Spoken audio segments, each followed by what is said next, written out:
We welcome you to our latest Global Ministries University podcast, and we'll be discussing the history of FCM and the spirituality that came out of the changes going on post-Vatican II in the Roman Catholic Church. One of the founders of FCM is with us today, William Manceau, who is also a bishop in, tell me the name of the ecclesiastical.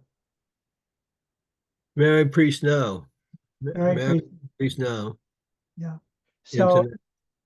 FCM was born as a reform organization for the Roman Catholic Church, and it has evolved since really the mid-1970s. And I'll leave it up to Bill to talk about the origins of FCM, its emerging role as a reform group, not just within the Roman Catholic Church, but eventually as an ecumenical venture, including other denominations in Christianity as well. So I'll turn it over to you, Bill. Fine. Thank you, Jerry. You and I have been having conversations like this for quite a long time. As I recall, it was in 1973 or 72 when you and I met for the first time. I think it was at Mount Manresa Retreat Center, the Jesuit Retreat Center on Long Island, I think it was. That's correct. And the big excitement at that meeting was that we were both attending the Society of Priests for a Free Ministry meeting, which was the original married priest organization in the United States, if not in the world, actually. And the fellow who was the president of our organization, Society of Priests for a Free Ministry, actually was calling for the ending of our organization because he felt that we had a very little chance of success. And I, being the stubborn Frenchman that I am. Hello. Hold just a second, Bill. Sure. Yes. Hi, Michael. Nice to see you. Oh, could you call me later? I'm on. As well. Sorry, I thought that was Bob. Excuse me, I thought that was John Cusack. Go ahead. Oh, okay. So I, being the stubborn Frenchman that I am, did not want to give up. And being a person that liked to see things develop, I said to you, Jerry, let's do something about this. And there took place a national summer correspondence, it's called, in the book Free Priests, which was written to capture the history of the beginnings of the married priest movement here in the United States. And so at that, I and one of our other colleagues, who was a Jesuit sociologist, he had been elected the president of the Society of Priests for Free Ministry following Eugene Bianchi, who was the original president. His successor was into political transformation and revolution, and I felt that that was great theory, but I didn't think it was really going to help out on the local level where we were living our lives as married priests, which was a new phenomenon, by the way. So we were something brand new in the country for priests who married and lived publicly as married priests without any sense of shame, but recognizing that we were a new phenomenon, a child of the Second Vatican Council, which had called for renewal and transformation of the church, bringing the church up to date, according to Pope John the 23rd. So that's what we were trying to do. So I proposed, with your support, a program that was called SEEDS, Service, Enablement, Education, Development, and Service. and spirituality undergirding the entire approach. And later on, under your initiative, Jerry, that particular aspect of education became Global Ministries University, thanks to your brilliance and capacity for vision. And so that five-pronged approach, service, education, development, and spirituality, has really served well for the development of the Society of Priests for a Free Ministry. I'm running out of voice here.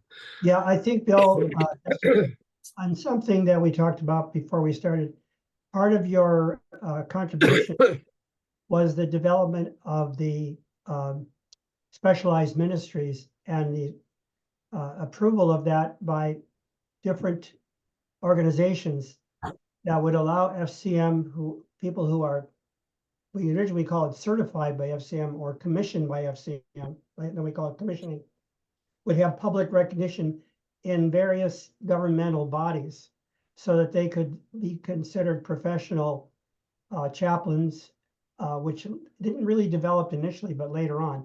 So initially it was started off as a married priest movement, but I think another part of FCM, which was the role of women, which changed. FCM invited women to be commissioned, not just priests who had already been ordained. And so I think that was where Marita was the first woman to be commissioned by FCM. I think that was in Baltimore, wasn't it? No, it was in Maryland. It was not in Baltimore. It was on 27 Shenandoah Drive in Beltsville, Maryland, at my home. Maryland. And I have the photographs to prove it. What year was that, Bill? What year was that? That was in 1974. Okay, so now we're at the what anniversary? This would be 74, 84, 94, 40th anniversary? Yeah. 40th anniversary of the first woman commissioned for ministry. Instead, we were moving into the whole debate over what is the role of women in the church. And of course, the Catholic Church still hasn't accepted even women deacons today. So it's still lagging behind in the encouragement of women to have public roles in ministry. Although other churches, of course, have expanded that. In fact, something comes to mind. This was in 1978 when we had the FCM meeting in Arizona, and Alla Bosart Campbell, who was the first woman priest in the Episcopal Church, was invited to be a celebrant at our FCM meeting. And that was controversial because then she invited a lot of other women, including Marita and some of the Hispanic women, to join her at the altar. And that was at a Catholic church, a Catholic renewal center, which I think was the first time that a woman celebrated the liturgy in a Catholic church. Right. Anyway, so going back, so that was 78, and that was not that long after we had decided to go forward with the new undertaking of, and part of it was Marita and I traveled around the country trying to promote FCM. We went to 25 cities in 77, I think. Yeah, 77. And we visited families all over the country and talked about the role that FCM might have in supporting new forms of ministry, new forms of community, small communities. So that was another part of the FCM history in that period from, might say, from the was it 74? We met in 73 in Mount Monresa. Yeah. Yeah. So in 1978, Marita and I and our two daughters traveled around the country. Or 77. And then in 78, we decided I got an employment as Director of Community Development for Santa Clara County. We decided to move to California. And that was the beginning of a long relationship with Anthony Soto, who was a Roman Catholic priest here in the Diocese of San Jose, who was a leader among the Hispanic community, and also the founder of a major job training program called Center for Employment Training.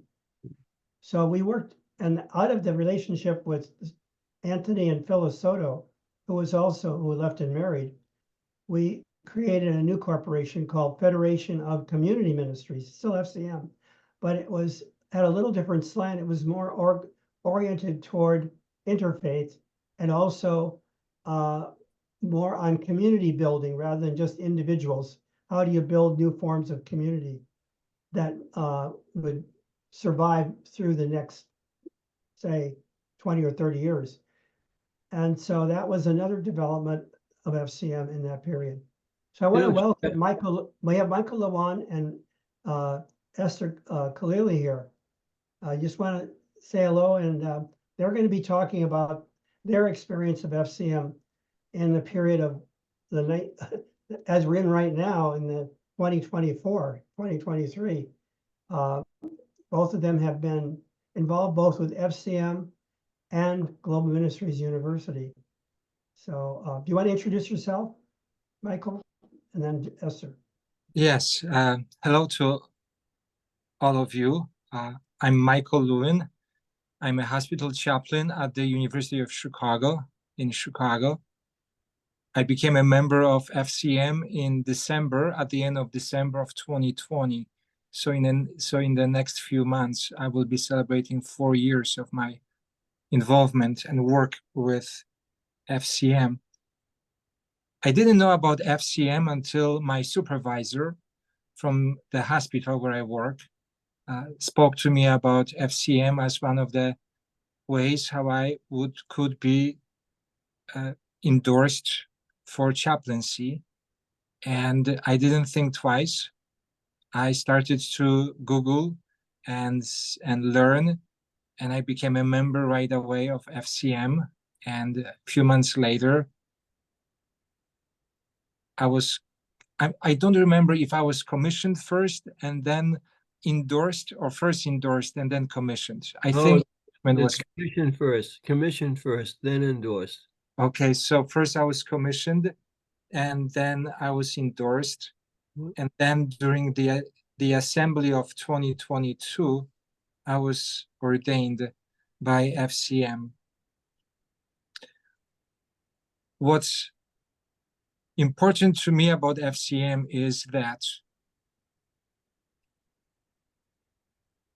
it is a continuation of the ministry that I believe God called me to do. And even though I left the Archdiocese of Chicago in 2020, and many of you left in the 1960s, yet the story still continues that people who are being called to different organizations, later on, they find themselves in another organization, in another community, which is called FCM.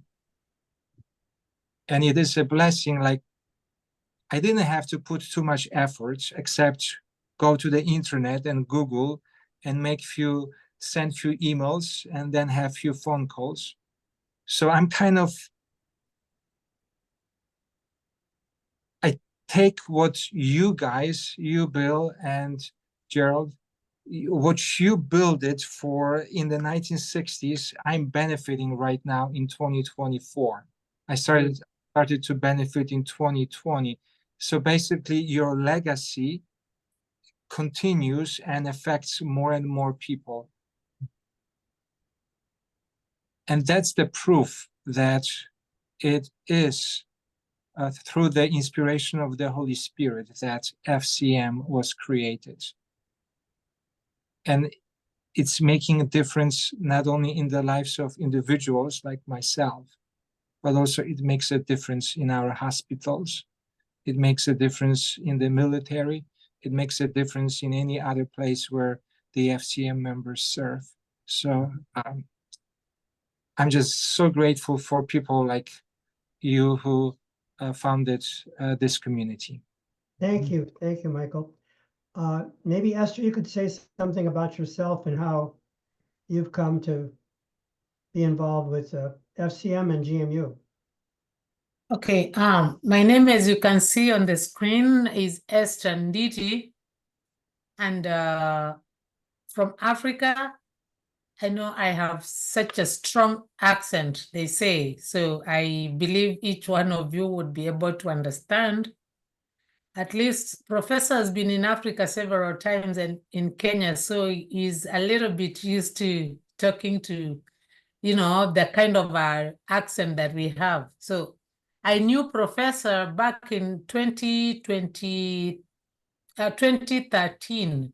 That's when I met him and the wife, Marita. And it was through the organization that I was working that was coordinating religious leaders to dialogue and celebrate diversity in religion. So the organization that I was working for was coordinating religious leaders from 4 main religions within the coastal Kenya. That was Christianity, Islam, Hinduism, and the natives, the African traditional religions.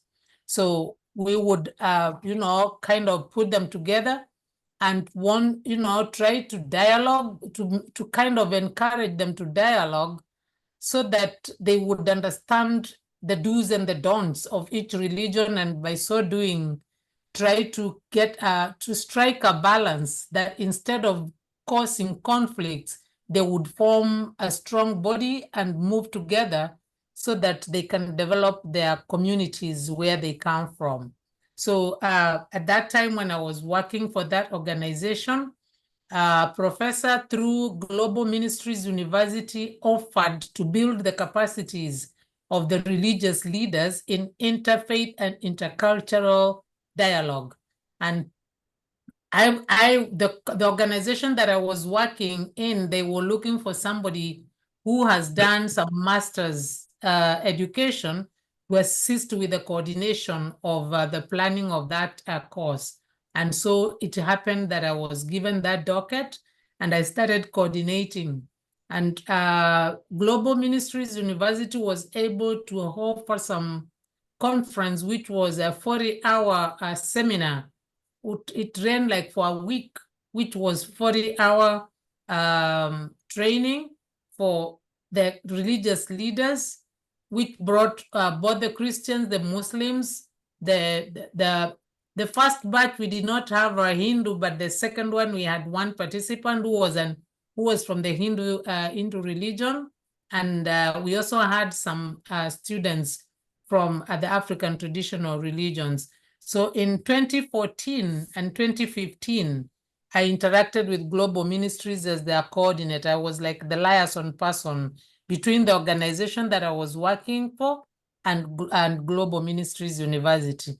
So when we at some point there was a change in that we felt in order to effect the interfaith studies or the interreligion, rather than just to focus on the religious leaders, that there was a shift that now they had to deal with the teachers, because you know when you effect the teachers, the ed teachers, they were going to bring on board the teachers as well, and now it would go into the classrooms and the entire community would really learn to dialogue and, you know, be able to celebrate diversity.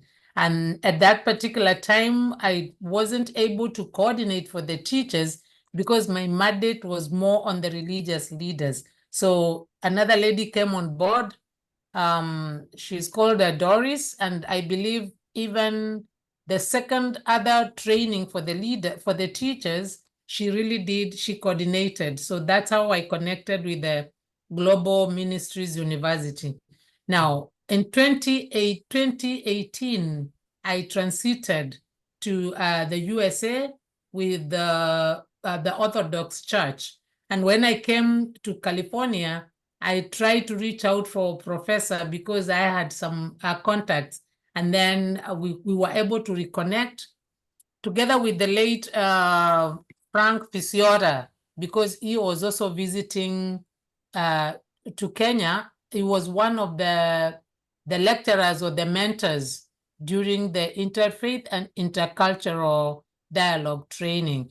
And then in I think just before the COVID, I was able to visit with the family of the Grusens at Santa Clara, and we discussed about some courses that I could be able to enroll in. And that's when I started a certificate, a professional certificate that would kind of give me, would kind of enable me to undertake further studies with the Global Ministries. It was a 2-year course. And when I started that course, then Marita talked to me, she introduced FCM to me, that at least I could be able to join. And after finishing the professional certificate is when I enrolled for prison doctor in ministry, specializing in prison ministry, which I have undertaken since 2023 to date. I'm just about to finish. I've done the coursework. I'm just finalizing with my project. And therefore, through professor and the wife, I started attending the FCM meetings, the ones that they've been having a prayer gathering every week on Thursday, until sometimes last year, when I was advised that in order for me to get ordination and commissioning, it's good that I start interacting and meeting with the Southwest region. So since last year, I haven't participated since mid last year, I haven't participated in the weekly prayer gathering, but the monthly one that is in the Southwest, which brings Arizona State, Oregon, California, and I think Nevada. We have some members that come from those 4 states that we meet mostly on Saturdays. So what I would say has been very paramount and striking for me, hearing that, I have read as well the history of FCM and realized that GMU was in a way born from FCM, because mainly GMU specializes with interfaith studies, of which FCM is more of just like Christian. It's more Christian based, although it also brings in other religions. So in order to diversify, I think that's how GMU was born.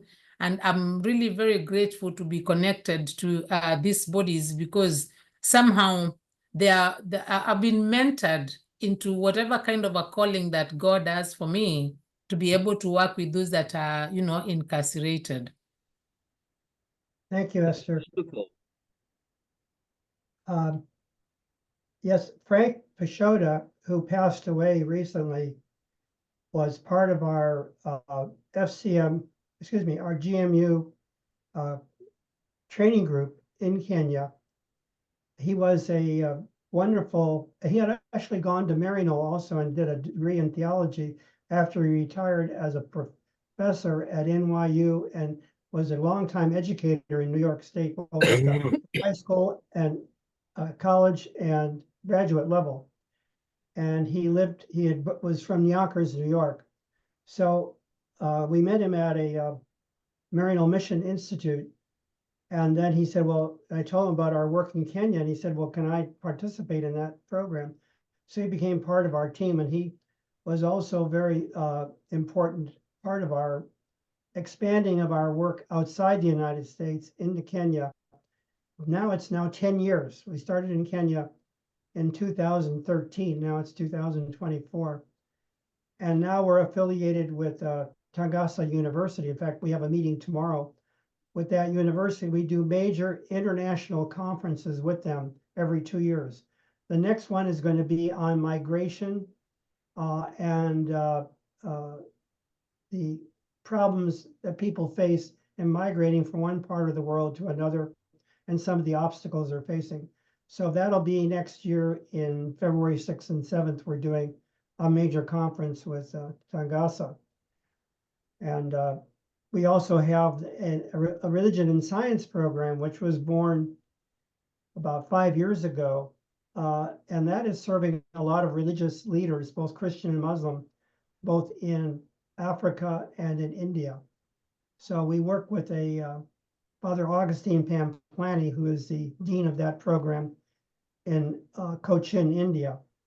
So, but getting back to Frank, Frank was an integral part of our program, and he was on our GMU board of directors, and just a wonderful person who, and then he also did a doctorate with GMU as well. So he was integral part of both FCM, joined FCM, participated in FCM. In fact, when we last year in August, we were at the Parliament of World Religions, and Frank was already getting very sick, but he wanted to be part of the meeting. So from his sickbed, he called me and he said, I want to plan the menu for your meeting, though you're meeting all your staff that are coming. We had Father Augustine Plampani came from India, and Professor Reginald Nalagala came from Kenya. And I think, Esther, you were on your way. You came too to that meeting, weren't you, when we had the supper meeting? Yes, I did. We had the dinner at the Malcolmic. Yeah, and Frank planned that from his sickbed with the restaurant and sent me the money to pay for the restaurant bill. So that tells you a lot about Frank Pashota and his integral role in both FCM and GMU over at least the last decade. So getting back to the history, and I don't know if Tom Cusack is going to be able to join us, but I know Tom has played a key role in the development of the chaplaincy training program. I don't know if you want to say anything. I don't know how much you've been involved with Tom in that, Bill, but I know between Tom's time, we had Brady and I were co-presidents for a period of time in the 90s. But Tom, I think, came in around 2001, so around that time, I think, when he joined FCM. So he played a key role in the development of the FCM chaplaincy training. You want to call it? I don't know if it's a training. It's more of a. I don't think so, Jerry. That was something that I was responsible for, and Tom's fundamental contribution two. Number one, he has brought within FCM a fresh experience of prayer, and you have to be in his presence in a group when he begins to pray. It is really quite remarkable, and he has his sense of spirituality is multiversal, not just universal, but incredible, and expands all sorts of religious experiences that have a common core of love and respect for one another. I mean, it's quite remarkable, but his primary goal, a gift, has been to help to steer the FCM ship through its reorganization as an organization of organizations. Right. So that is the main, from my point of view, and as a close collaborator with him in that regard, that's how I would present it. I think the Thursday prayer session, I believe both Michael and Esther have presented at that FCM prayer session. Is that correct? Isn't it, Michael and Esther? Yes. Yes, that would be very correct. Yeah. So that's been a regular program. I know Maria and I have enjoyed those sessions over a long time now, and it's been a very important aspect of the FCM spiritual. We've been talking a bit about spirituality, and FCM spirituality, I think, and has many dimensions. If I may, in that regard, you and I and Marita and my wife Mary and a few other people were the original renewing board of directors that took FCM into a different realm, and did not focusing in on other things, but recognizing that in order to be a community, talk about being a Christian community, we had to act that way. So you remember we started meeting in each other's homes for our boards of directors. We used to travel for miles and miles to get to these, so that we had experiential sense of we were members of the body of Christ, if you will. And this is much more than simply conceptually, but rather emotionally and physically. Yeah. And, I think another part of FCM's contribution was the development of small Christian communities. exactly right. Yeah. And like Marita and I have been part of a community here in San Jose that goes back over 40 years. It's been in continuity. Some of the members have passed away now, but there's still a core of about 10 or 12 people that meet regularly for in homes mainly. But then after COVID, we started to meet on Zoom. But now we kind of try to do a combination. Some of our members now are not in the immediate area. They live some distance from us, so they like the Zoom meetings. But we also we do both. We do both Zoom and in person, and that's been another contribution I think of FCM has been these small base communities, which hopefully will be part of FCM's ongoing life, in addition to the chaplaincy, that everybody should be part of some kind of community program, that they feel connected to a group that meets in some kind of regular basis. I know Marita has been involved actually as a mentor for other FCM members. One of our members in Oakland, we're supposed to have a ministerial colleague. So for me, that's Marita.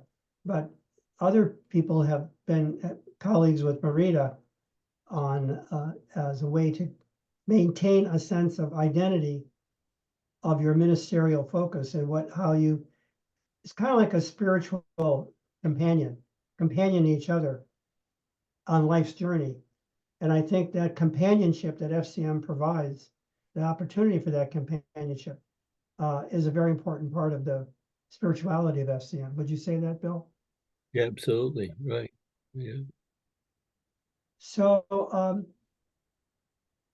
I don't know how much longer we want to go, but I think I'm sorry that Tom Cusack didn't make it. Maybe something came up for him. He But, had intended to be part, I know. But should I try to call him, or you want to just let it? No, go ahead. No, good.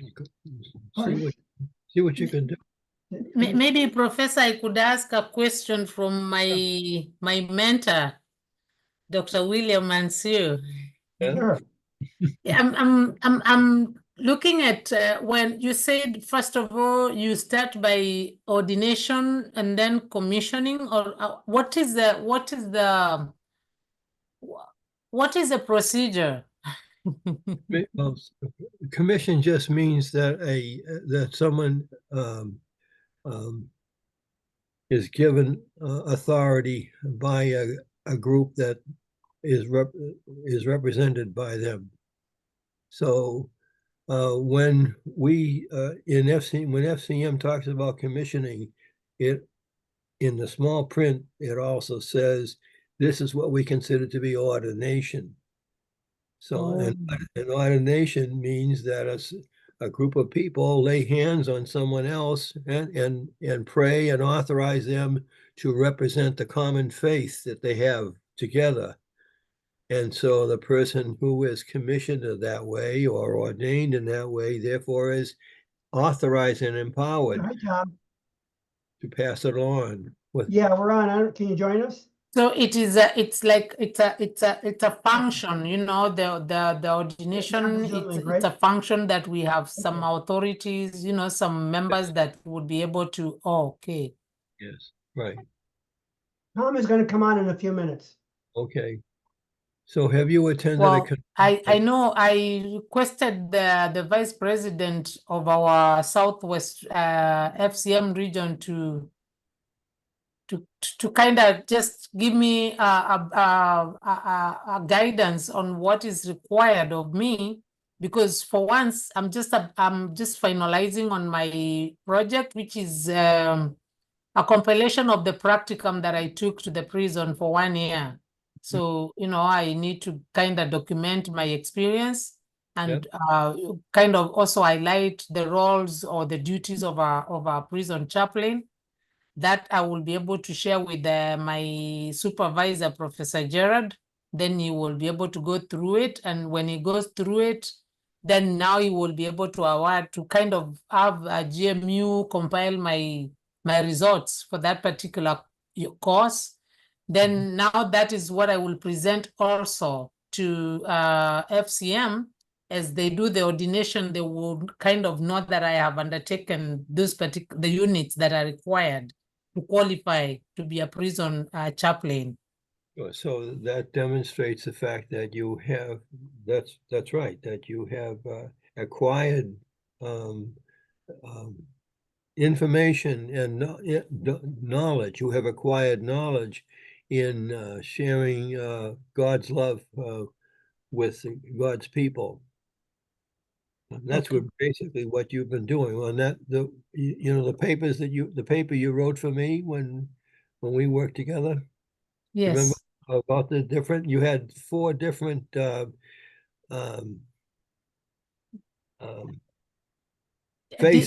different kind of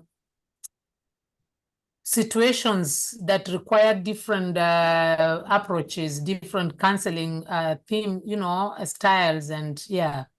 So you were learning how to minister by ministering. Yes. So we learn by doing, right? Yes. Which is perhaps the most powerful kind of learning. Now, Esther has already passed her test with the state of California, which she had to take to be eligible to become a prison minister. So that's one of her steps that she's already completed. But she has to complete the Doctor of Ministry. You need some kind of credential, like a Doctor of Ministry or a Master of Divinity. So she's going for the Doctor of Ministry. And that should qualify her, along with passing the test, to be accepted as a California state chaplain in the women's prison. That's what we're hoping will be the. And also, I should say, you've had one other faculty member who is a prison minister. You want to say something about that, who you work with, Esther? To say something about the prison ministry. Your other class you took with your other class you took in prison ministry. The other classes that I took? Yeah. Oh, I took 4 units. I need to get a piece of paper to get to know the specific names. Okay. Hi, Tom. Hi. Sorry I'm late. Okay. Goodness. Are you okay, Tom? Well, I am. This is from an excavation of about a week ago for some basal cell I see. skin cancer. But they said that when I got all done, I would look better. So I'm looking forward to that. Well, welcome. Bill has shared a lot about the early history of FCM. I tried to fill in where I could. And we have 2 FCM and GMU students here, FCM members and also GMU students. Michael Lewan and Esther and Didi. Hi, Esther. Yeah. Hi. And we've just also talked about the FCM prayer group on Thursdays and its role in the life of FCM, and how FCM spirituality. I mentioned one of the other elements of FCM spirituality is small group associations or faith communities, being part of some community, not just individual, but rather joining some community that you can share your faith with. So we all need that support from our faith community. And so FCM has had faith community. In fact, Marita has been chair of that faith community training program, which is another dimension of FCM, which we haven't mentioned yet today, but FCM does provide training for people who want to have a small community and want to know how you do that, what you do to start it and maintain it and keep it going. Yes. So, but if you want to pick up, we said FCM evolved also at the time you came into FCM was around 2000. Yes, that's right, Jerry. So maybe you could share some of your experience Mhm. of how FCM has supported you and how you've played a leadership role in FCM. Well, I had begun kind of with a referral. I had gone to a Corpus meeting on the Jersey Shore, and I believe that Gerard Sloyan spoke at that, an eminent Vatican II scripture scholar. But this was the first time I had really gotten in touch with some people who happened to be former Catholic priests, and they said, "Oh, you might want to check FCM." So I did that and joined. Got commissioned. Missed my first conference, which was, I think, in Rochester, when Ginny had the misfortune of being struck on her bike by a car and injured and laid up. So we had to bail out of that. But then subsequently at the Rock Island Assembly, Roger Fetcher and Tom Quinn sat on my left and my right, which I refer to as the Velvet Vice. Two of the nicest people, but they wanted me to be treasurer, so I became the treasurer, and that's how I got into leadership in 2007. You see, you you followed Roger Fisher, and Yes, Roger had been very important because he had stabilized the finances of FCM. I remember that distinctly. And then you yes, came along and built on what Roger did. And now yeah. look what's happened. Well, it's grown quite a bit, Bill. But I remember, I think it was in maybe my first FCM circle meeting, and the woman who was kind of our media person proudly announced to the circle that she had saved $15 a year by not renewing the URL FCM. And so now that URL is held by the Federation of Christian Magicians. Oh my, You can believe that. And we fished around. So we're FEDCM right now, our URL that Chris Breen brought up. But, there was really a breakthrough in an unhappy breakthrough, actually, in 2020 when the COVID pandemic hit. And it was suppressing all person-to-person gatherings and interactions. And I spoke with Anthony Capone, who was our FCM prayer ministry coordinator, that we really needed to do something. We thought, what would it be? And he suggested we have Zooms with Lectio Divina.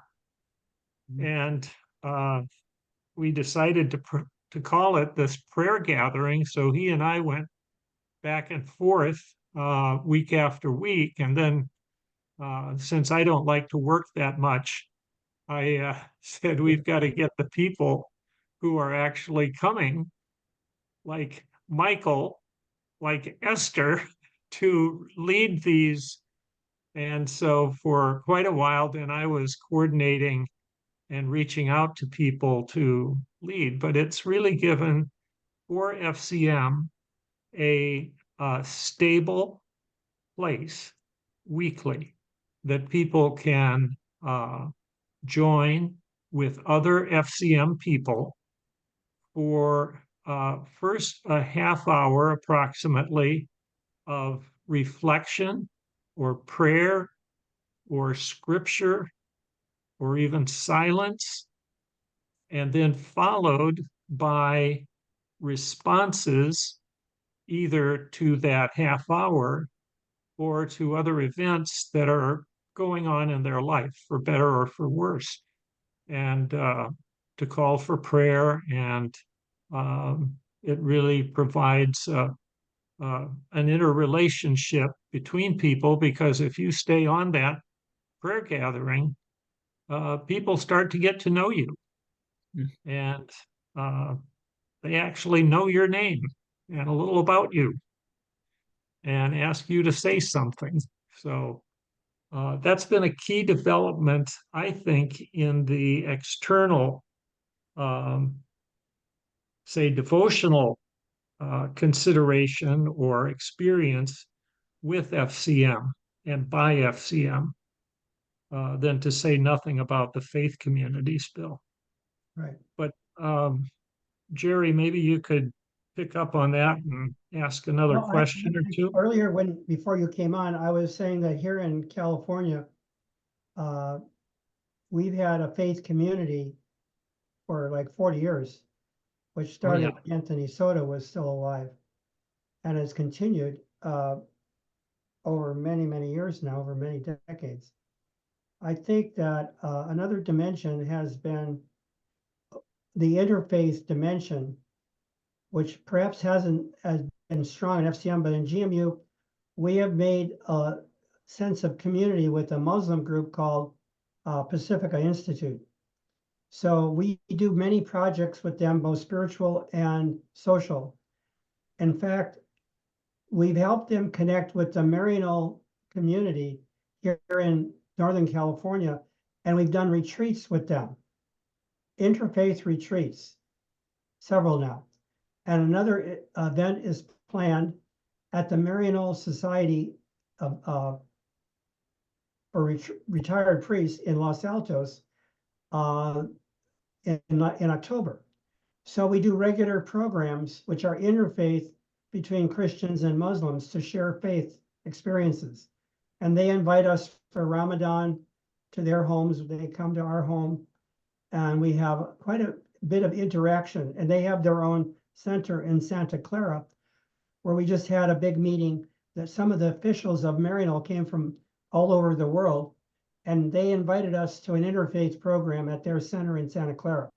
So it's expanded from just a small Christian group into an interfaith larger group with this Turkish Muslim group. And we not only work with them here, but we work within them in Kenya as well. And now also we're expanding. Actually, I'm going to an international conference in India next year in January. And this may be another dimension, and maybe Esther could speak to it. I can see FCM having a role internationally, not just in the United States. So that may be the next horizon for FCM to think about. I think there are many people in Africa Africa is ripe for ministry right now in many ways. In a way, I'm not saying US is not ripe for it, but I think there's a hunger for it in Africa, and the spirituality is very tangible there. And so I think Esther could play a role going into the future of helping FCM. GMU is doing very well now in Africa. We have students in many parts of doing our master's and our doctoral programs. But I think FCM could also have a role in the future as an international body, not just a US body. And that's something maybe, what do you think, Esther? Do you think there could be a role for FCM in as a ministerial certifying group in that focuses on it, particularly those who want to do interfaith between Christianity and Islam? I think that could be the niche where it's very much needed to train people who are ministers who specialize in the interfaith between Christianity and other religions, particularly Islam. I really do concur with you, Professor, because normally what we have mainly in Africa, and let me talk of Kenya that I'm more familiar with, is that the bodies that do ordination and and commissioning are like just that the religious based. But FCM has taken a very wider dimension that it also it deals, it spreads its wings to encompass interfaith. So I tend to think that actually it will be like another savior to the country, just to have another body that can recognize the interfaith aspects of serving the community, because interfaith is, I won't say that it still looks like it's new, especially in Africa, that people do not understand that people of different religions can really sit together and be able to dialogue and forge some synergy to do something for the development of the community. So I'm looking at FCM, if it expands its mandate even to other continents, that they will actually, FCM would really thrive and really help assist very many people to get placed into, into their callings and have, feel confident that they are certified and they are ordained and they kind of have the powers that have been bestowed to them to execute their ministries. Wow. Hmm. So maybe something to think about for the future for FCM, since our theme tonight is the past, the present, and the future. So we're looking into the future. We're becoming a global society more and more. We can't Yes. just think of ourselves as US citizens. We're citizens of the whole world. And so in Christianity, of course, is a global religion. Even Pope Francis is recognizing that Catholicism, on his trip, he just went to Singapore and he met with leaders of all the world religions in Singapore. So even the leaders of the Catholic Church now are realizing we can't just separate ourselves into just saying, I'm just Catholic. I have to relate to all religions and all people. And we have to go out of our bubble and reach out to people and find ways to connect with them and do things spiritually and other ways to bring about a just and moral world order, because the world is hurting right now because of climate change, wars, violence, lack of understanding. And maybe FCM can be evangelizing on a broader basis than just the US, It's still following. Actually, if I may chip into what you're saying, Professor, for example, okay, when I am done with my studies and I am ordained or commissioned by FCM, if I'm not working in the US where FCM is known and recognized, if I go back to Kenya and I have to seek for a job as a prison chaplain, the ordination certificate that I will present is for FCM. So in a way, I will kind of like being an ambassador, even for FCM, That's back in right. the You're Kenyan very- system in one way or another, because in a way, I have to convince, the system has to be convinced that I have been ordained, and that some people have been able to to pray over me and have given me the powers to be able to be what I claim to be. So Yeah. well, I would say, for example, for now, I would be like the first Kenyan prison minister who will be ordained by FCM, and we are looking at having more and more in different aspects. So I mean, it would really be very wonderful if FCM really approached it as an international kind of an institution, rather than just mainly based at the US. We certainly can do. Something to think about, Tom. Yeah, it is a new thing. And St. Paul's journeys came into my mind Now, right away. yeah, And, we haven't in the past, although occasionally we get an outreach from a party in Africa or in India but we have no base there. So Right. when Esther takes up, it sounds like, Esther, you would take up your ministry in Kenya again. Is that right? See, and you would be the regional vice president of FCM for the Kenya region, maybe for the Africa region. And I Michael don't just think went to that's big Poland. enough for your ambitions, but it would be a whole continent, Esther. Yeah. Michael just went to Poland, so he still has a lot of links back to Poland, which is another area. I think that is because the Catholic Church is so dominant there. I think there's also a certain sector of the society that is not satisfied with the traditional hierarchical framework. Yeah, FCM provides an alternative way of thinking about religion and Christianity, more horizontal than vertical, And yes, at the reform of all religions, I think we're moving towards a new period where all religions are going to have to rethink their structures. And I know, Pope Francis is talking about, synodality as the new structure he's trying to promote, but you still have that overlay of this very strong hierarchical component, which doesn't really have any women in it.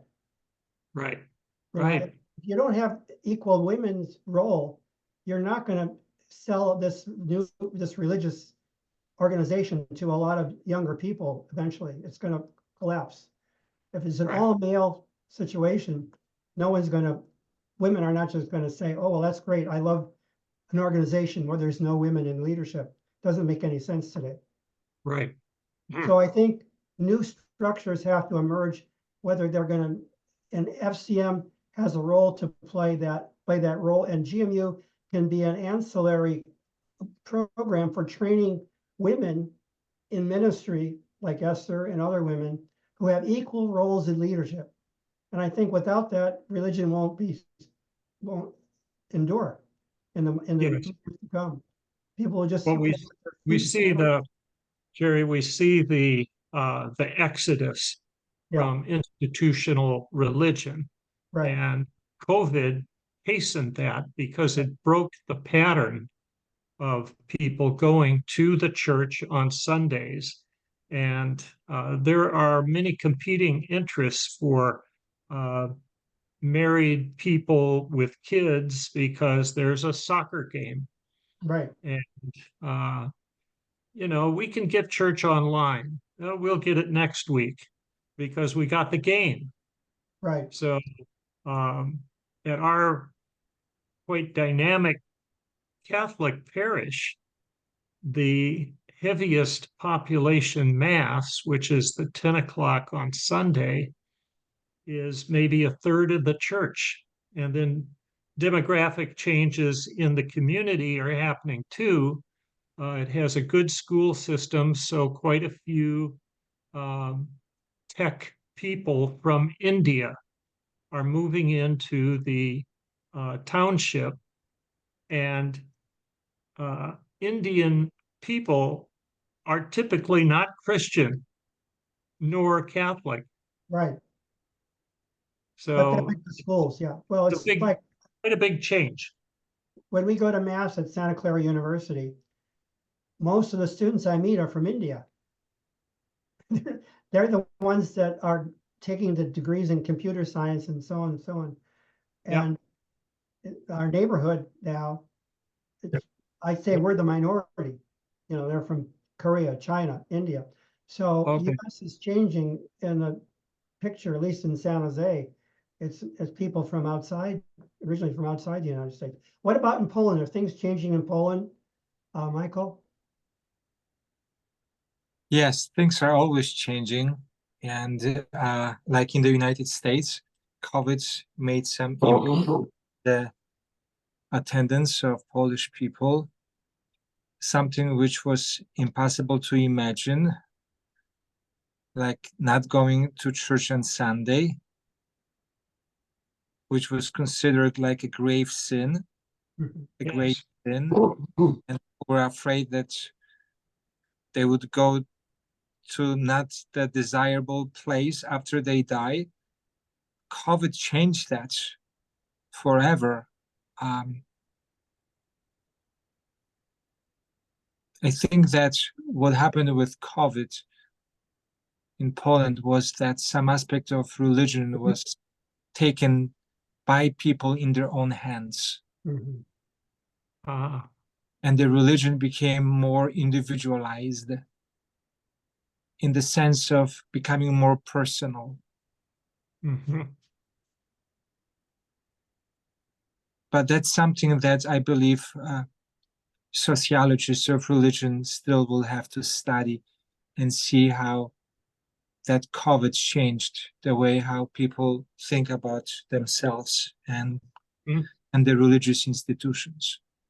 And there are some other struggles that Poland is facing that maybe are not related to COVID, but related to other issues. If I may say one thing about spirituality of FCM, something what was mentioned, that it's a horizontal spirituality, it's not vertical, hierarchical.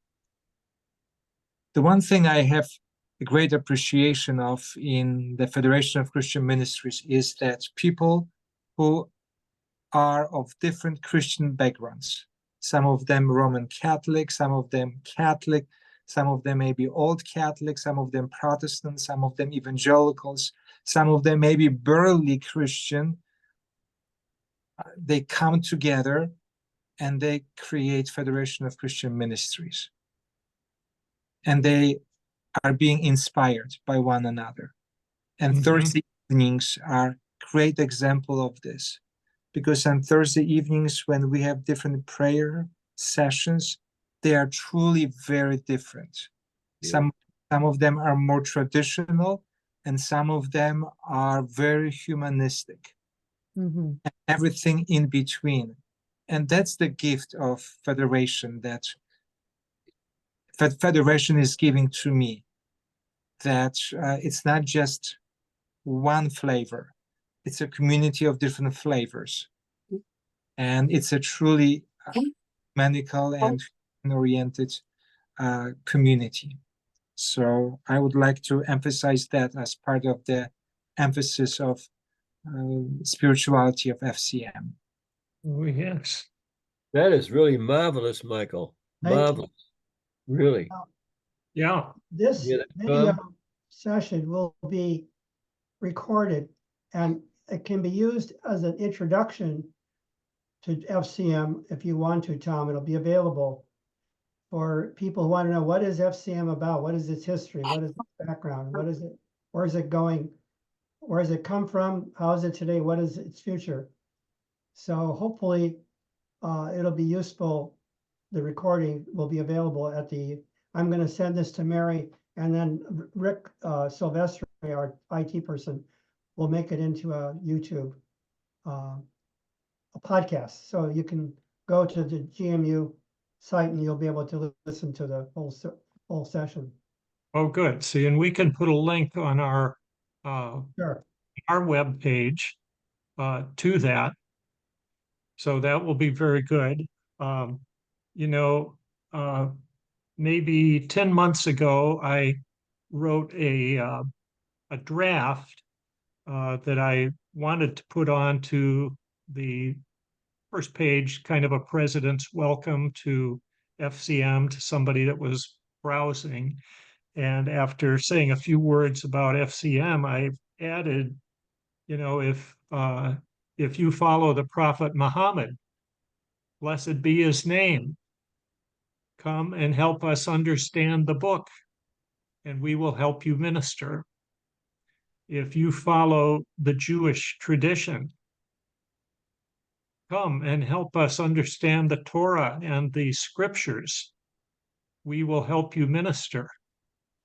If you are a Hindu and follow many different paths, help us understand them, and we'll help you minister. And then you ask, but you're Christian. How can you do this? And I said, well, read in Matthew 9, when the teacher was approached by the Roman centurion, that Jesus might help save the centurion's servant who was ill. And Jesus said, yeah, I'll come over to your house. And the centurion said, oh, no, please. I know what it is to command people. And I say, come to one, and he comes. And I say, go to another, and he goes. I'm not worthy that you should come under my roof, but you just say the word, and it will happen. The teacher looks around and he says, I tell you, I have not found faith like this in Israel. Here was a man, the centurion, who was required to worship the Roman emperor. Did Jesus put him down for that? No. He was inspired and admiring this person. So we can do that too. And we can help people to minister. Mhm. Great. Fabulous, Tom. Thanks That's very much, Tom. fabulous. Okay, well, I'll Very put it well up. said. Okay, well, we've been going for about an hour and 10 minutes now. I don't know if each of you has any final thoughts, or you want to bring up another topic that would be relevant to the spirituality of FCM, or its how it can function for people in our.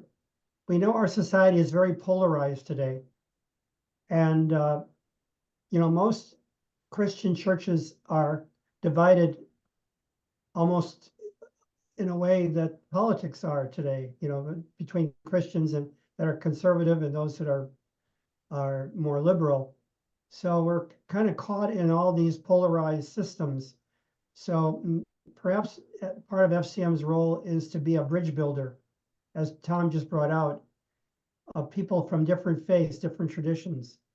And that can be a wonderful mediating role that FCM and GMU can play together in our society and in the world today. So See, and it is important to try to follow the way of the heart as an entry to the soul and not depend upon your mind, because your mind, like an annoying monkey, will distract you, it'll bite you, and it'll bite others as you try to live in the mind. But the heart brings forward a very different energy, and it is not divisive. And I'd say that in those prayer gatherings, there's an attempt, usually, to enter into the heart as the doorway to the soul, the spark of God within us. maybe as So- our final moments together, we could have a 1 minute of silence. Then if each of us, out of that silence, wants to say a brief moment of prayer, what would you like to share with the group? So maybe we'll have like 1 minute of silence, and then each of us, what inspires us to say as a moment of prayer.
I'd like to pray that the Holy Spirit may guide us into the future, and that each of us may realize that we have something unique to contribute, both to FCM and to GMU and to the world, and that we may each day realize more fully our gifts and make them available both to the community of FCM and GMU and to the world at large. I ask this in Jesus' name. Amen. Anybody else like to share their own prayer? Yeah, I'd like to just request the strength to add 5 minutes more per day to whatever time I spend trying to communicate and allow the divine to communicate.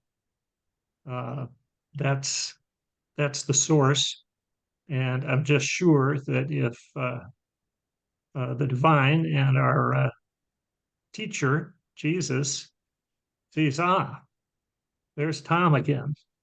He's pretty consistent. I'm going to throw him a bone, whatever that is. That's what I hope. Amen.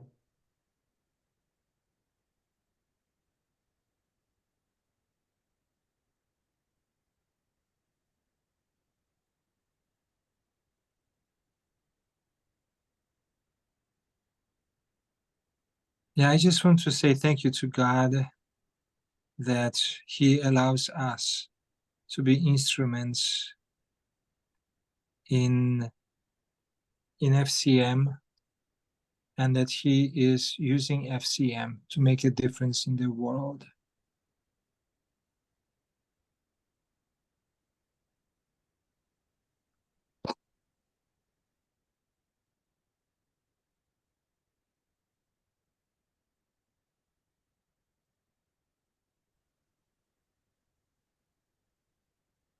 I am grateful to God for being a God of long-range plans. Mm. Well,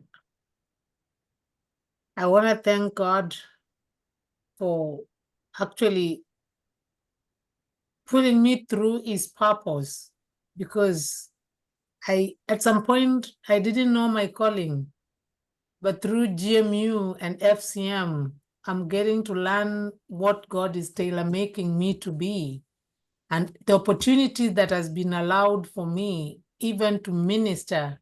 It's a clear indication. So I just want to thank Him, for leading my way to taking over my life and leading me into His direction.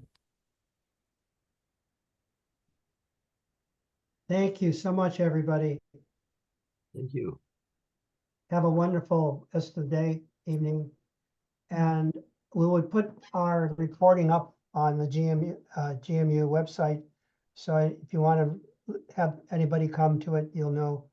I'll have Mary send out a notice that it's up there. So thank you so much for participating. And this has been a wonderful, inspiring session for all of us, I think. Yeah. Jerry, is this text being recorded? Actually, I think we can record it on Zoom. So there's a Zoom, that's a good suggestion. Yeah, it is being recorded, Bill. It is. Okay. So maybe you can help us, Tom, how we distribute that. Is there a way to distribute it, or can anybody come to get it?